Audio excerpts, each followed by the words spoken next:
Hello everyone, good afternoon. কেমন আছে তোমার সবাই? আশা করি সবাই ভালো আছে। আমিও খুব ভালো আছি। চলে এসেছি তোমাদের সঙ্গে আমার নতুন একটি ব্লগ নিয়ে। এটা গুড আফটারনুন বলবো না গুড ইভিনিং বলবো বুঝতে পারছি না, কারণ এটা একেবারে দুপুরও না, কারণ দুপুর গড়িয়ে একটু বিকালের দিকে। তো তারপরে দেখো, এই যে তোমরা দেখতেই পাচ্ছ যে আটা দিয়ে কিছু একটা বানানো হচ্ছে। হ্যাঁ, এটা হচ্ছে এক ধরনের একটা লাড্ডু। সেটা হচ্ছে আমরা লাড্ডু বাটি বানাচ্ছি, এটা রাজস্থানের ফেমাস খাবার এটা। তো সেই লাড্ডুটাই আমরা বানাচ্ছি, কারণ মা চলে যাবে। তো মা চলে যাবে রাজস্থান থেকে কলকাতায়। তো তার জন্য এখান থেকে লাড্ডু বানিয়ে নিয়ে যাবে, তার জন্য এনাকে ডাকা হয়েছিল। তো এই দেখো, এখানে লাড্ডু বানানো হবে। তার জন্য দেখো যে আটা নেওয়া হয়েছে, আটাতে দিয়েছে একটুখানি জল আর একটুখানি ঘি। তো এগুলো দিয়ে আটাটা দেখো কেমন করে মাখিয়েছে। আটাটা কিন্তু একেবারে জল জল করে মাখাইনি, যেমন আমরা রুটি বানাই তেমন কিন্তু মাখাইনি। এটা একটু হালকা হালকা দালা দালা থাকবে, সেরকমভাবে মাখিয়েছে। তারপর দেখো মাখিয়ে আবার দেখো, এটা হচ্ছে চালনি, এখানকার চালনি এটা। এই চালনিটা করে এখানে এভাবে চেলে নিচ্ছে আটাগুলো। তারপরে দেখো এই যে আবারও ঘি দিয়েছে। ঘি দেওয়ার পরে আমরা যে সম্পূর্ণটাই কিন্তু আমরা গায়ের ঘিতেই করছি, গায়ের ঘি। আর এখানে একটা আছে মৌষের ঘি। তো মৌষের ঘি এখনও ইউজ করিনি, ওটা ইউজ করবো, কিন্তু ওটা পরে। সম্পূর্ণ গায়ের ঘি দিয়ে এটা করা হচ্ছে। এই দেখো, এখানে বড় বড় সাইজের এক একটা লাড্ডুর জন্য এই সাইজগুলো নেওয়া হয়েছে। তারপরে দেখো এই যে এখানে লাড্ডুতে কী কী দিতে হবে। এক পাশে নিয়েছি কাজু বাদাম, এক পাশে নিয়েছি আমন্ড। তো এগুলো নিয়েছি, এগুলোকে ছোট ছোট করে আমি কেটে নিচ্ছি। কারণ কি বলতো, লাড্ডুর মধ্যে দিলে পরে বড় বড় করে দিলে হবে না, এগুলো ছোট ছোট করে দিতে হবে। তারপরে দেখো, তোমরা দেখতেই পাচ্ছ এগুলো গুটে বলে, গোবরের গুটে বলে এগুলো।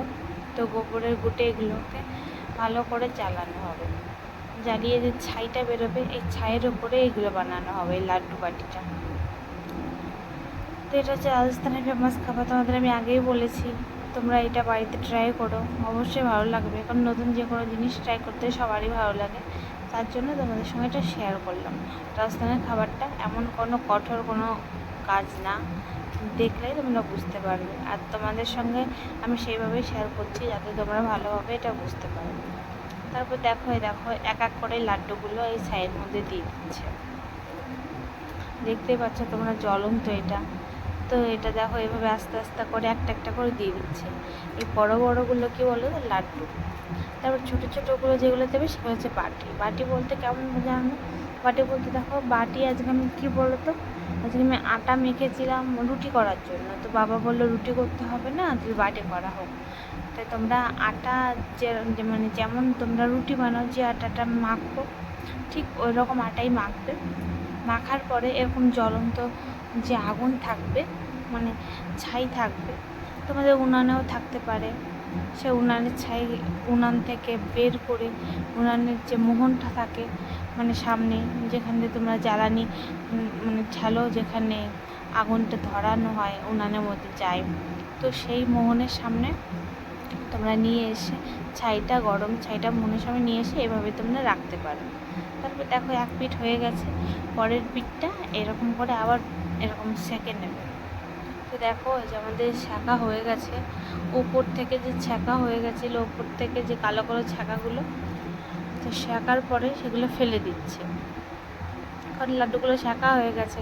শাঁকার পরে উপর থেকে যে ছাই লেগে আছে, তো এগুলোকে এইভাবে একটা হাতলের সঙ্গে, মানে হাতা নিয়েছিল, তো হাতাটার মাঝে সঙ্গে এইভাবে আস্তে আস্তে আস্তে আস্তে এভাবে একটা মানে টক টক করে এরকম দিয়ে এইগুলোকে, ছাইগুলোকে সব ওপর থেকে, মানে ছাঁকা হয়ে গেছে সেহেতু ওপর থেকে ফেলে দিয়ে পরিষ্কার করে নিচ্ছি। দেখো একটা পরিষ্কার হয়ে গেছে। তোমাদেরকে বলেছি বাটিটা ওরকম করে বানাবে, আর লাড্ডুটা ওই যে এরকমভাবে ছাঁকা হলো, এরপরে আরও অনেক কিছু জিনিস যাবে ওর মধ্যে, সেগুলো তোমরা মানে বাড়িতেই কিনতে পারো। আর এইদিকে দেখো, বাটি বানানোর জন্য যে ডাল নিয়ে নিয়েছি আমরা, দেখো এখানে হচ্ছে মুগ ডাল, যেটা ছিল, মুসুর ডাল নিয়েছিলাম আর মুগ ডাল নিয়েছিলাম, যেটাতে খোসা ছিল। খোসা ছাড়া না, এটা খোসা ছিল। তো এই দুটো ডাল একসঙ্গে ধুয়ে সিটি এই কুকারে দেখো আমি সিটিতে বসিয়ে দিয়েছি, কারণ এই ডালটাই রান্না করা হবে। তারপরে দেখো যে লাড্ডুগুলো, যে বড় বড় লাড্ডুগুলো ছিল সেগুলো পরিষ্কার করে ভেঙেছে। ভাঙার পরে এখানে আবার দেখো যে এই চালনি দিয়ে আবার চালছে। চালার পরে এ দেখো তোমাদের আবার দেখিয়ে দিই, এ দেখো এই ভেঙে ফেললো, ভেঙে ফেলে এ দেখো আবার চালছে। ঠিক আছে, তোমরা কিন্তু পুরোটাই ভালো করে লক্ষ্য করো, স্কিপ না করে দেখো, না হলে কিন্তু তোমরা কিছুই বুঝতে পারবে না। এ দেখো এবার আরেকটা ভাঙছে। এরকম করে তিনটেই ভাঙা হয়ে গেছে, কারণ তিনটে করেছিল বড় বড়। তারপরে এখানে দেখো একটা আছে গায়ের ঘি, একটা আছে মহিষের ঘি। তো গায়ের ঘি আর মহিষের ঘি তোর মা বলছিল যে দুটো কি আলাদা আলাদা থাকবে, তো উনি যে রান্না করতে এসে উনি বললো না একসঙ্গেই মিশিয়ে দাও, তো আমরা একসঙ্গে এই যে মিশিয়ে দিয়েছি। দেখো পুরো 1 কেটলি ঘি হয়েছে। আমরা কিন্তু সম্পূর্ণটা আমরা ঘি দিয়ে করেছি, একটু কিন্তু আমি তেল মিশাইনি। এখানে অনেকেই আছে তেল মিশায়, কিন্তু তেলের খাবারটা আর ঘির খাবারটা সম্পূর্ণটাই আলাদা থাকে। তো দেখো এই যে আমরা ঘি দিয়ে আমরা এখন কাজ করছি, সেটা হচ্ছে কি বলো তো, আমরা কিছু জিনিস আছে আমাদের, সেগুলো হচ্ছে ভাজতে হবে, একটুখানি ঘির মধ্যে দিয়ে একটু ভেজে নিতে হবে। তবে দেখো এই যে গরম হয়ে গেছে। তারপরে এখন দিয়ে দেবো গুঁদ। গুঁদ মানে তোমরা বলতে পারো গুঁদটা কে, দেখো চিনির মতো, কিন্তু এটা চিনি না, এটা একটা আঠা জাতীয় গুঁদ। তো এরকম ভাবতেই পারো যে রান্নায় আবার কি আঠা লাগে। তো এটা কি বলতো, রাজস্থানে এখানে যখন এই খাবারটা বানাতে হয় তখন এই গুণ দিয়ে বানাতে হয়। তোমরা এটা গুণ নাও দিতে পারো, কি বলো তো, এক এক জায়গায় এক রকমের স্বাদ। তোমরা এটা ইউটিউবে সার্চ করে দেখতে পারো যে গুণ জিনিসটাকে বেরিয়ে যাবে। গুন্দের লাড্ডুও হয়, কিন্তু আমরা গুন্দের লাড্ডু করছি না আজকে, আজকে আমরা আটার লাড্ডু করছি। তো দেখো গুণটা ভাজা হয়ে গেছে। তারপরে ভেজে নিচ্ছি যে আমন্ড ছিল সেইটা, আর যে কাজুটা ছিল সেটা, 2 বাদামি একসঙ্গে মিক্স করে এখন ভেজে নিচ্ছি। এই যে ভাজা হয়ে গেছে, দেখে একটু লাল লাল হলেই নামিয়ে দেবে। তারপরে এর মধ্যে দিয়ে দেবে এখন কিশমিশ। কিশমিশ নিয়ে আসা হয়েছিল, সেই কিশমিশটা এখন এর মধ্যে দিয়ে দেবে। দেখো এখনও ভেজে যাচ্ছে, কিন্তু কিশমিশটা এখনও দেয়নি, কিন্তু দেবে।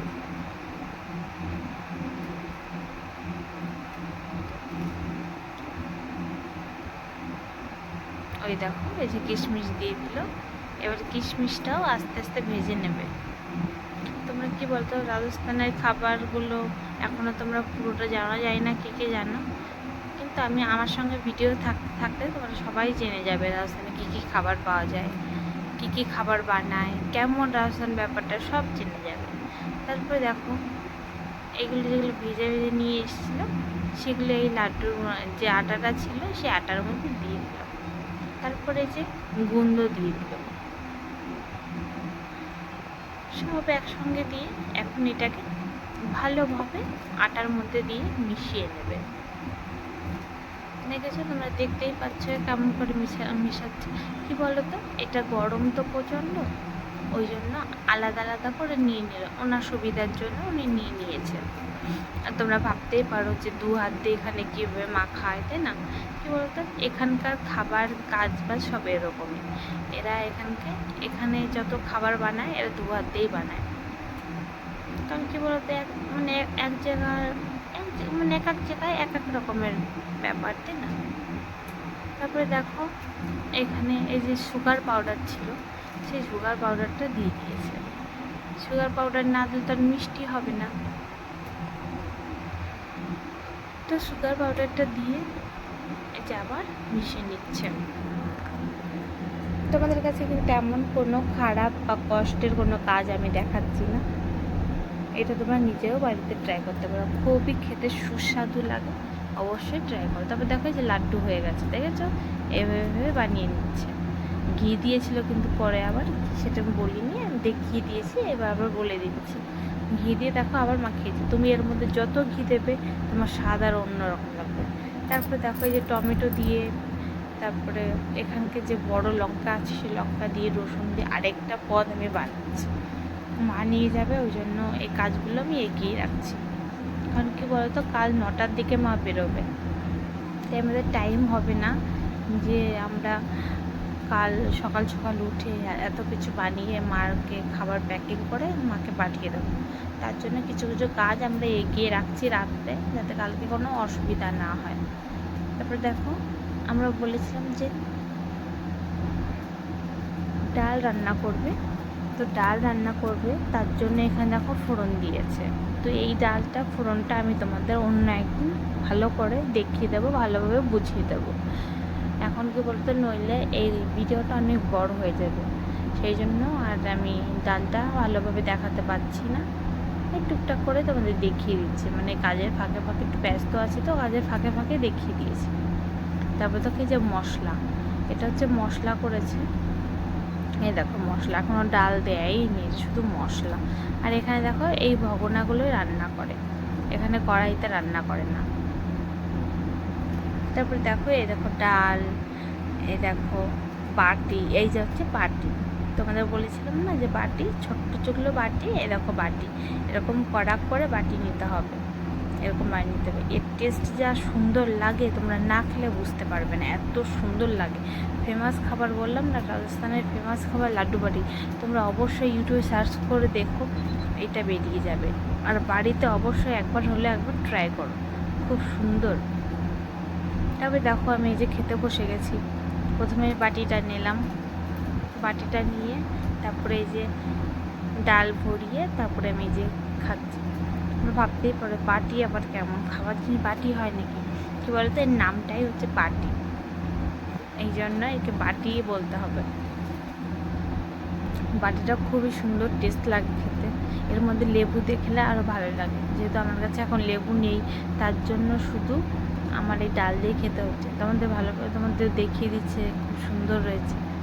এই দেখো এটা হচ্ছে লাড্ডু, তো লাড্ডুটা এখন আমি খাবো। দেখো লাড্ডুটাও খুব খুব সুন্দর হয়েছে, অসাধারণ হয়েছে, কারণ ঘি দিয়ে, পুরোটাই ঘি দিয়ে করেছে, অন্যরকম টেস্ট লাগছে আরও বেশি।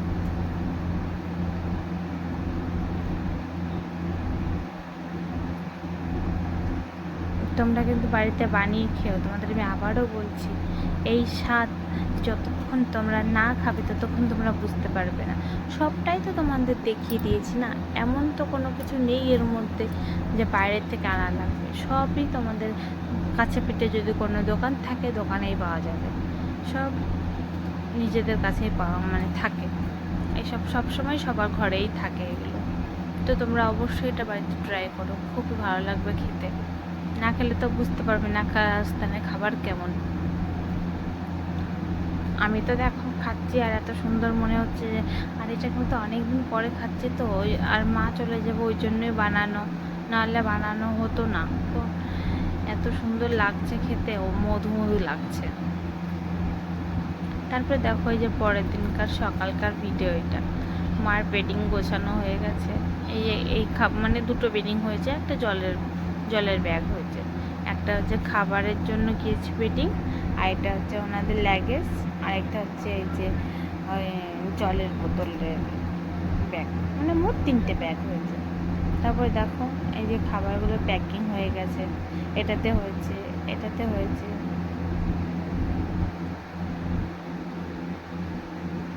তারপরে এটাতে রুটি নেওয়া হচ্ছে। আর এই যে বক্সগুলো দেখতে পেলে তোমরা, হোয়াইট কালারের এই বক্সগুলো তোমরা যেখানেই নিয়ে যাবে না কেন একটু সবজি পড়বে না এদিক ওদিক, তো এই বক্সগুলো খুবই ভালো। তারপরে দেখো এই যে মা এখন বেরিয়ে যাবে, মনটা খুবই খারাপ লাগছে যে মা বেরিয়ে যাবে, কিন্তু এখানে ওই যে আঙ্কেলটা এসে না, ওই আঙ্কেলটা খুব মজা করে। ওই আঙ্কেলটা এমন এমন একটা কথা বলছিল যে খারাপও লাগছিল, আবার হাসিও পাচ্ছিল, হাসিটা ধরে রাখতে পারিনি। তারপরে কি বলবো বলো, আর কিছু বলার নেই, যে বোন চলে গেছে, আগে আগে বসে আছে। তারপরে কি বলতো, আরেকটা ব্যাপারে যে বোন আগে আগে বসে পড়েছে, বোনের খুব গরম লাগছিল, তাই বোন আবার নিচে নেমে গেছে। এই দেখো এটা হচ্ছে আমাদের ঘর, এটা হচ্ছে আমাদের ঘরের বাইরে, এটা গেট।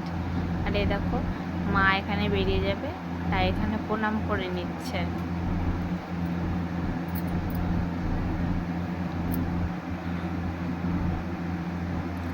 এই যে আমার ছোট বোন ব্যাগ কাঁধে নিয়ে আছে, ও চলে যাবে, ও আর মা দুজনে কলকাতাতে চলে যাবে, আর আমার মেজো বোন আর আমার বাবা আবার ফিরে আসবে। দিদিকে টাটা করে দাও, টাটা বলো, আবার বলো, আবার আসবে খুব তাড়াতাড়ি। হ্যাঁ ও বাবা, আমার সাবধানে যাওয়া আসা করো।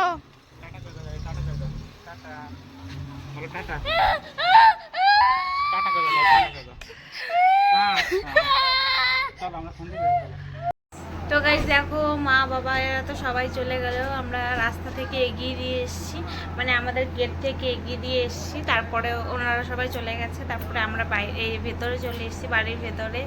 তো খুবই খারাপ লাগছে, এতদিন মা ছিল, মানে মা থাকা অন্যরকম একটা ব্যাপারটাই না। হ্যাঁ বাবা, শিব মায়ের কাছে থাকা মানে সব সময় অনেকটা ভালো লাগে। এখন দেখো মা চলে গেছে, বাবা চলে গেছে, বাট বাবা আর বোন হ্যাঁ হ্যাঁ মেজো বোন ফিরে আসবে। শিব শিব শিব। তো যাই হোক, ওরা তো চলে গেল, আর এখানে আর কতদিন থাকবে, ছোট বোনের পরীক্ষা হয়ে গেছে, তারপরে ঘুরতে এসেছিলো এখানে, আর এখন স্কুল শুরু হয়ে গেছে, কারণ ও এখন 11-এ ভর্তি হয়েছে, 11-এ এখন ওর পড়াশুনো চলবে, ওই জন্য ওর চলে যেতে হচ্ছে। আর আমরাও কিছুদিন পরেই যাব, কিন্তু কবে যাব এখন সেটা বলছি না, ডেটটা এখনও ডিসাইড হয়নি, তো ওটা যখন হবে তখন ঠিকই আমি তোমাদের জানিয়ে দেবো।